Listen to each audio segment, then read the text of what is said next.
Questlove applying tackle by and a drop kick. 10 pounds of pure gold. Got to hold this just a minute. You want a little bit more? I'm a real heavyweight champion. Gotta be the best of me. More to me than anything I've ever done in wrestling. They call this the 10 pounds of gold championship as existed in its current form. That canvas pretty hard, and look at Buddy go to work now. Oh!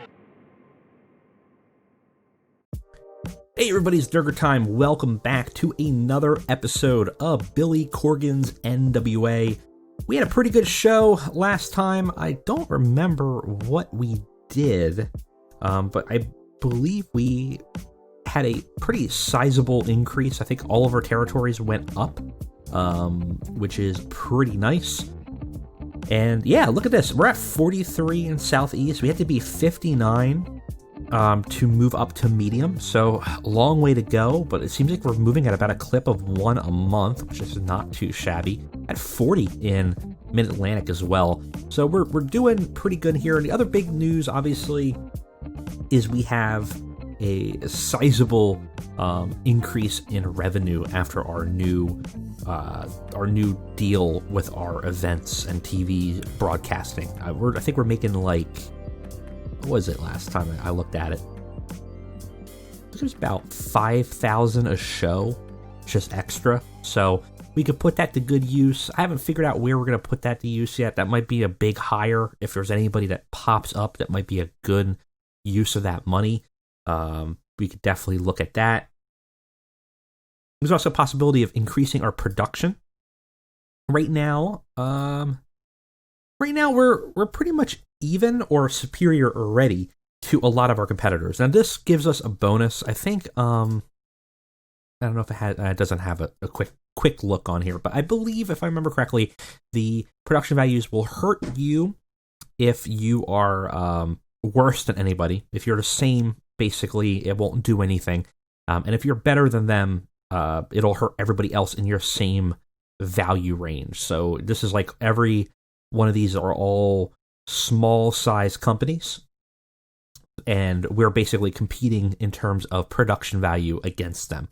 So if we were, right now we're higher than a lot of them in some capacity, but lower in others. If we were higher in, let's say, production values, which, like what are we looking like? Right now, Chikara gets no penalty there from us, and neither does Championship Wrestling or MLW, PWG, Ring of Honor. If we were to bump that up to semi-pro, or I guess it actually would be cutting edge, I think we're at professional already, everybody would take a penalty in their performance in terms of popularity gain, just because they look worse than us. So that might be a valuable proposition. It's very expensive, though. 10,000 a show, plus an additional 15,000 a month. Right now, we're only paying 2,000 a show. I don't know if that's actually worth it, but it might be. We'll have to look at where the money comes in. The other option is stuff like investments. We could always make a training facility, like a dojo, maybe not a performance center, but like a dojo. It would cost quite a bit of money. Doesn't cost that much to set up, but there's some nice advantages there, is that we can have graduates that come out of the training facility. And I don't think you can send anybody into development from there, but you would get new hires, new freshly trained people that would generate. That might be helpful. So that's definitely an option as well. But right now, we're going to stay the course. I think, if anything, we're going to probably dump that money into a new big hire if the opportunity arises. Now, we have a pay-per-view coming up. It's Starrcade, which is going to be sort of our big, blow-off pay-per-view. It's sort of technically set as our season finale. And actually, I think we could probably upgrade a little bit more. I don't know if I want to spend 50 grand on that. We'll set 50. Maybe we'll keep it there. But it's a 3-hour show. Comes out on the second week of September, so we have a bit of time to kind of coalesce all of our storylines into a cohesive narrative. And one of those narratives, obviously, is also our tournament that we have. So, second shot, we have several people in the second rounds already. The winners of this tournament will get a not a title shot, but would get a contract with the NWA. I haven't figured out who wins yet. I have a couple names that I am interested in that I think would be good fits, but I'm not sure yet. So if everyone's like, oh, it's going to be FTR, it's not necessarily going to be FTR. I'm not discounting the possibility, but no, it might be. There's a couple names on here that I'm interested in that might be interesting. So keep a lookout on that. After that, we are going to be running another tournament. It's going to be called Circle Squared. Probably going to run that after Starrcade. I haven't really finalized the exact specifics yet, but basically it's going to be 16 competitors that are like young lions, like they've had like maybe 5 years or less experience, and you guys are going to be deciding who fits in there. So we're going to take some options from the Discord. We're going to take some options most voted from the comment section, and I'll ask for you for those when we kind of get to it. So don't worry yet, but keep a lookout for that. It should be another fun one that will give us some new talent, some new interesting prospects. All right, let us move on to the next episode of Power, and let's fast forward and hope nothing crashes in the meantime. All right, guys, we are back. Some interesting element news broke here. Let's go through some of this. So some more continuing retirings. Wardlow is set to sign a contract extension. Wardlow, how much they paying you? What are they offering you? $6,800 a month written. What can I give you?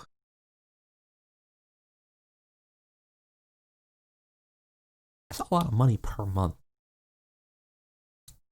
It's a lot of money per month for a dude. What are you looking like here? What's your stats here? Wow, another is currently open. Oh, I already opened it. Okay. What are you looking at here? Popularity's not bad.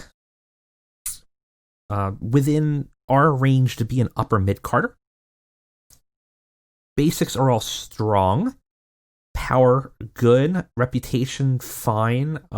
Performance is average. Microphone, underwhelming. Star quality, sex appeal, and menace, all high. Wouldn't it be a bad get to try? To try to get him. I have a place for a Wardlow in my company. What could I give you that would convince you to not join AEW? I'm not going to give you $6,800 a month. It will last for a year, let's say. I'm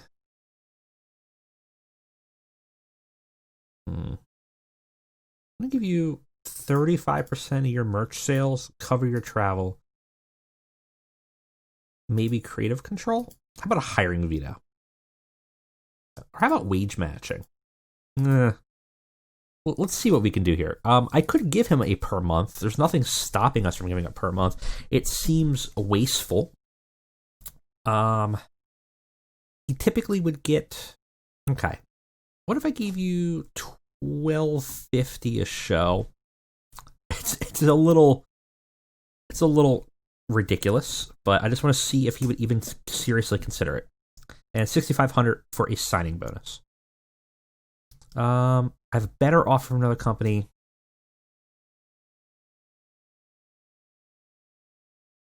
At what point would the per show be worth it for him? Is my curious offer. Okay. So he would only want a per month. I don't think I'm willing to pay a per month. Yeah, like nothing I could offer him would really be worth it, would it? 2 years, exclusive written contract, 10% per event as a bonus, plus 15% merchandise. Jesus. I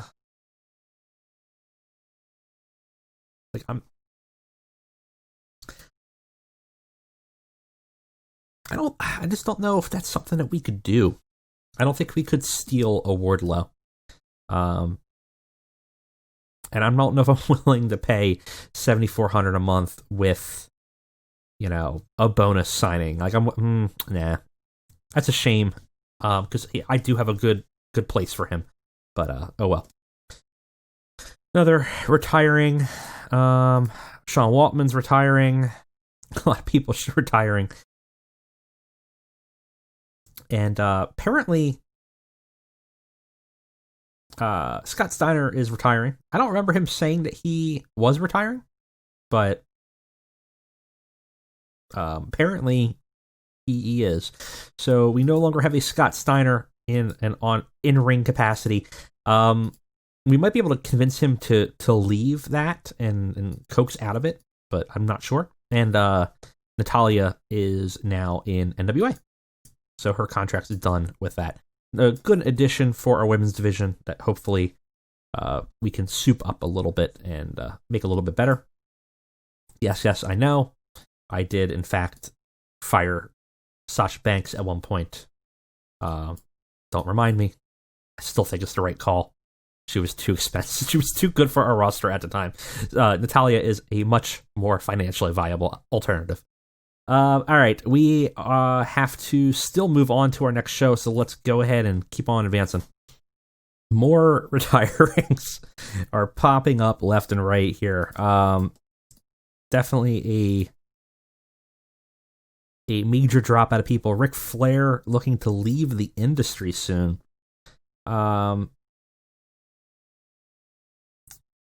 There was contemplation of hiring him as a personality. I don't know if he retires, can we use him as a competitor? Might retire from the industry in 1 month. I don't know. I don't know if we would actually be able to get him at that point. Ongoing Never Evolve ring work. Let's just see real quick. I'm going to throw the offer out and just hear back from him, because I might be able to convince him to stay in the business, because I have an idea for him if we were to be able to get him. Kevin Von Erich retiring from active. Why are you in active competition at all? That's fine. So by the way, we can't have Kevin Von Erich wrestle. Oh no. My plan's ruined. Pay raise request from Levi Shapiro. No. I'll give you like 50 more. But no. Alright, we gotta keep on going. Alright, boys, we are back. Another row of retirements, I believe. More people wanting money. That's a sizable pay increase. I will give you that. I will do it. I'll do 75% of that for now. We seem to have more retirings going on. Also, some tension between WWE and WXW, which is interesting. Not sure what's going on there. And Aja Kong officially retiring. So, again, Tiger Mask 4 retiring. A lot of retiring going on in the save right now, which is interesting. AEW does, in fact, get the contract award low. I just don't think it was worth what we would have to do to get him in. Even though I think he would have been a good get for us. It's fine. Ring of Honor now is up for grabs after retirement. Joe Koff. Scott Steiner has returned to the company after his time off that we gave him. Production change. Bid fails. No, he's intent on retiring in peace. Can I talk to you? Let me talk to you. Would you reconsider leaving the business? Right, damn it. Okay, well, we're not gonna. Rick's done. So my plans for Rick is not gonna happen. It's a bummer, but that's fine. active in-ring competition, that's fine. If I have it, we'll put you through a table to retire you from your in-ring competition. We had no intention of using you that way, but that's fine. Let's move on to the PM side and get the show going. Once again, it wants us to be in Full Sail. Let's fix that real quick and go to the GPB studio. Now, this is one that we own as well, so that's other thing that we could use our money for, is making it larger if we need to. Right now, we are well within our fan margins, so 443 fans expected. You know, we're pretty much A-okay here. Select venue and go back. I do believe we had some backstage incidents. We have some absent workers too. Ace Austin is working for Impact, and Austin Gunn is injured. Ace Austin will be showing up, I swear. It's just not right now. We have to change our shooting schedule to accommodate him, because he will be important in a big way, just not quite yet. So for those that are demanding Ace Austin, he will be coming. There is a plan. I have hired the people for a stable for him. It's just a matter of time to set up what we are going to do with him. And there is a plan in place, but right now it's not his time yet. Backstage incidents, what's going on? Kevin Koo, you don't even work here, who cares? But you brighten the mood, so thank you. And apparently David Finlay and Luke Gallows got into something. Apparently it's a wrestling court. Okay, that's fine. Luke Gallows did not join the rest of the locker room for a night out, and David Finlay found him guilty. That's unfortunate, Luke Gallows. It's very unsex Ferguson of you. All right. We got a show to book. A lot of things I need to do. I don't know how I'm going to get it done in one show, but we're going to try. Still going to do the same thing that we did before. Probably have some of our pre-shows being the tournament in order to move the needle, unless it's a big name match. So kind of be on the lookout for that. All right, guys, let's book the show. All right, guys, we are ready for the show. We did overtime here, 65 minutes plus 2 pre-show matches. So a lot going on. Not a lot of actual matches in this show. I don't know if it'll hurt us or not. I don't think it will. I think our booking analysis looked okay. But we were trying to get a little more storylines going on. So let's go ahead and take a look at what happens. We start our first pre-show is hella good, actually. Maybe should have been on the the main show. We get the entire tournament done for round 1 this episode, by the way. So we have 3 tournament matches, 2 in the pre-show, 1 in the actual main show. So Private Party defeat Batari in 8 minutes. Isaiah Cassidy gets the win on Oberian and moves on in the second shot tournament. Marquen had a 61, Cassidy had a 62, Oberian had a 35, Kodama had a 38, and the match rating was a 50. Not too bad. All right, next we got Warhausen versus Violence is Forever. Match is okay. Warhausen does get the win, with Warhorse taking the win from it. Rating is about 38. It's not bad, not great. What we can do. All right, next up, we start the show with Paul Pinky George coming out and announcing that there will be a new medallion match. So we are going to have another medallion up for grabs. If you remember correctly, the Founders Medallions, there's 5 of them for the 5 founders of NWA. If they are all coalesced together, they turn into the Founders Clause, and that clause grants that wrestler and contract opportunity for any belt of their choice, anywhere, anytime. This does okay. It's a 28. It's not much, but it's kind of what we would expect from Pinky here. And we move on to our medallion match. So we got Matt Cross versus Ricky Starks. Decent wrestling, did not have that much heat. Matt Cross actually defeats Ricky Starks and gets one of the other medallions. Medallion number 2. I believe Zicky Dice has the first medallion, so 2 medallions are now in play. Matt Cross wins with a death from above pinfall and a pinfall. 6 minutes, short match, gets a 46 with Matt Cross having a 51 and Ricky Starks having a 39, and got the crowd hotter. Afterwards, we see Eddie Kingston by the sort of like the entranceway of the studio, and he motions Ricky Starks as he's leaving to kind of come over to him, and he's whispering in his ear something. They talk in secret, we don't know what it is, and then they kind of walk backstage together. And this gets a 32. It's not bad. They both have decent entertainment ratings. So we get a little bit of something going on. Eddie Kingston's up to something, and we just don't quite know what.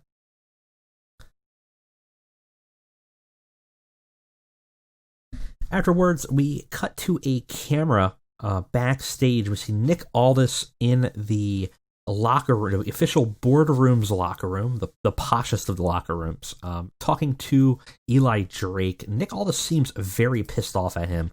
Eli Drake's just kind of taking it. He says, and we're kind of getting in mid-conversation, so we don't quite know what happened before, but we're hearing a little bit now, and Aldis is just kind of ranting at him. He's like, it's like you don't listen. Honestly, I never feel like you're even part of this group. You lost the Alliance title, you don't contribute at all, you're supposed to be my guy, and you don't even show up when I need you to. And Drake just sits there, clearly fuming at the whole thing, and Nick Aldis is still just kind of ranting at him. He's like, this guy threatens our control. He's like, you heard what Pinky told us. You heard what the boardroom said. Foreigners don't sell tickets. And we need to control this title. We need to control this chip, Eli, before their confidence disappears. Next thing you know, Corgan will be running the show again, and we can't have that. Hey, he says. He stops because he sees the camera guy, and before he can even continue his rant, he runs over to the camera guy to kind of stop him recording, and the camera guy has to run off before the conversation is concluded. So this segment does really well because a 65. Drake came across well, and it was superb in just acting without a script. We have a potential heel turn. We have, which is weird because I thought he was a heel already, but whatever. I'm not sure why that's saying potential.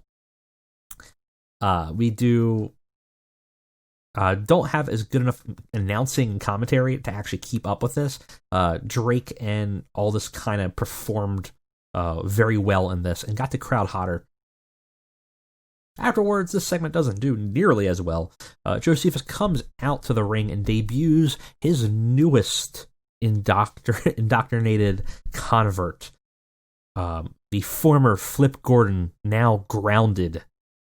So we have grounded Gordon joining him. He's much darker, grimmer, seems more sullen. He's got like kind of like, think like Evil from New Japan's kind of like old, like dark eye rings, but they're kind of like almost like crying black tears kind of thing. He's all emo now. So we got grounded Gordon here, and Josephus is kind of debuting his new convert who has failed to deconvert his friend Colt Cabana and now has actually been converted himself. And the new team of Grounded Gordon and Colt Cabana actually have a match where they have to go against Cade and Yuta. Didn't have much heat though. Grounded Gordon and Colt Cabana defeat Cade and Yuta in 7 minutes. Gordon gets the pinfall with the shooting star press. Match is about even. 46, 44, 41, 41 again. Gets us a 43. Not too bad, but we have the new debut of now Colt and Grounded, both together, both indoctrinated in the cult of Josephus. And we have the last of our round one tournaments for our second shot. We have 2 guys, 1 tag versus Dawson Brothers, and it's all right. It doesn't have much heat. Decent enough match. It's above our average, so I can't complain. Match ends with Silas Young in 6 minutes pinning Dave Dawson after a standing shooting star press. A very manly move there. And they move on to the second rounds, the second shot. We got a 48, a 33, a 41, and a 48. Dawson's actually both outperforming Josh Woods, but not outperforming Silas. Although actually overall, they are a better tag team if you consider the fact that Dawson also had a 48. So what are you gonna do? But the real men here do move on, and we have Tim Storm coming out to issue another open challenge for the Alliance title, showing what a true Alliance champion does. And he hears the music hit, and all the blood drops from his face, and he turns pale white and looks like he's seen a ghost, as Lance Archer comes out from AEW to challenge him for the Alliance title. This segment does pretty great. 46. We advanced Tim Storm's last ride here, and poor Tim Storm had a match and didn't work well. We actually hurt the crowd because I forgot that the other match was also a wild brawl, so we got a penalty here. This could have done better, but Lance Archer defeats Tim Storm in 3 minutes after Lance Archer beat up Tim Storm so badly that the referee had to stop the match, and Tim Storm had to be dragged out of the ring. Lance Archer wins the NWA Alliance National Heavyweight title. We had a 43 for Tim Storm, 67 for Lance Archer, and we continue the Tim Storm's last ride story, and Lance Archer benefited from being in amazing form. Got segment a 43.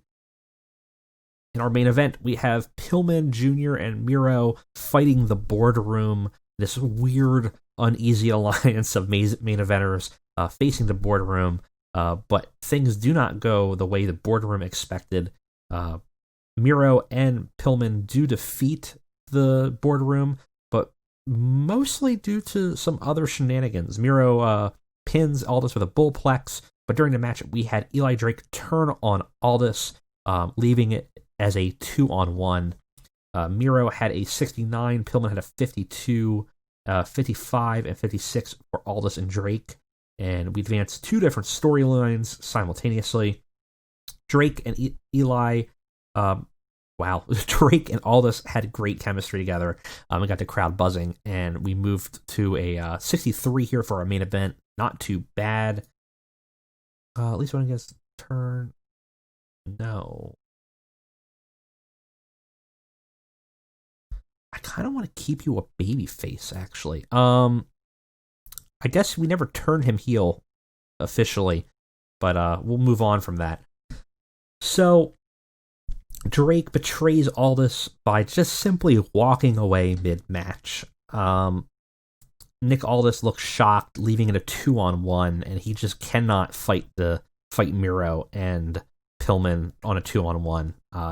And so the show ends with him stunned in disbelief at the end of the match that Drake betrayed him. It seems the Boardroom is starting to crumble, and Drake seems to kind of have made the statement that he doesn't care what Nick Aldis has to say. He's going to be his own man and do his own thing.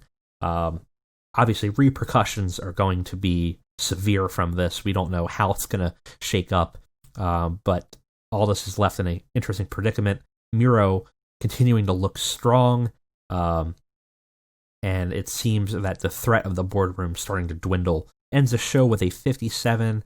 I think we're going to have a pretty high rating. I think we might have like a 53 for this show. Let's see. 59. Holy hell. That's much higher than I thought. Not bad at all. Our great segments from the Eli Drake, Nick Aldis situation. It's turning to turn into a feud. Great main event. Great final segment. And overall, actually, all our matches, like, we really didn't have much under 40. Just a few here.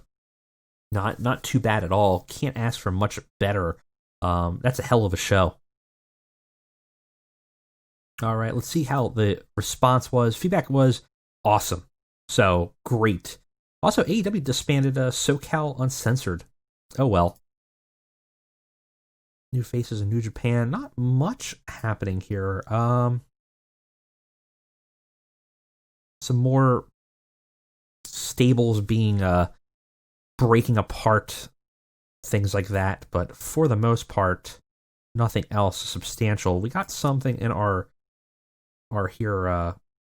our male. Oh, wow. Eli Drake.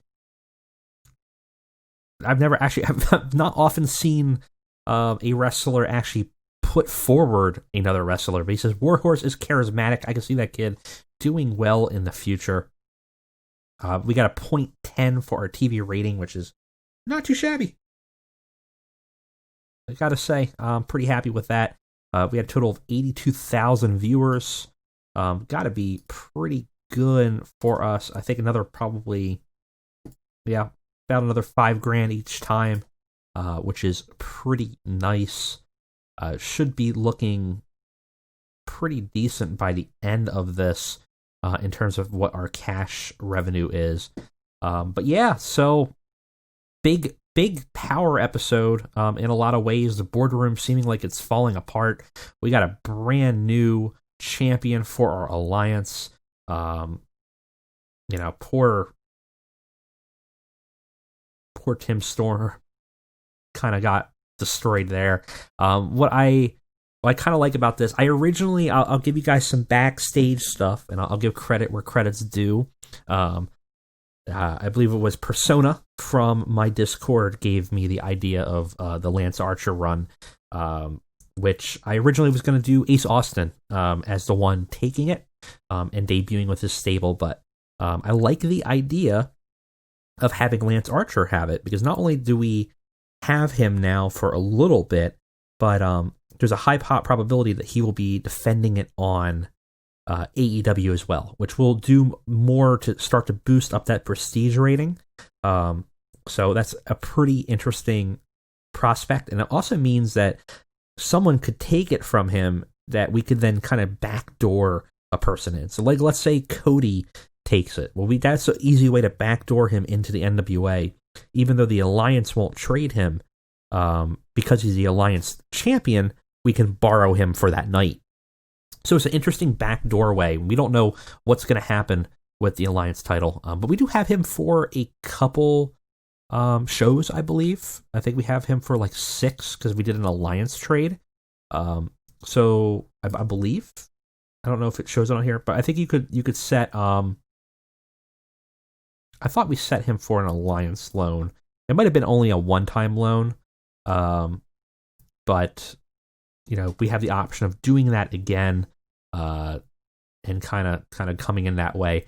But now we can actually borrow him as long as he's free, and we pay him through the Alliance borrow function of the show, which I think is like an interesting way to circumvent some of the restrictions of the other company. So like, well, he's our champion, so we need him on our show. But pretty cool, interesting way to end Tim Storm's career. I think we'll still be around the NWA. I'm not gonna. I know if I asked him to unretire, he would. But I'm gonna let him go out on his back, and we'll have a nice going away ceremony next week, I think, or something like that. So, thank you guys for joining me for this episode of Power and our Billy Corgan's NWA, and hope you guys enjoyed it. I will see you next time.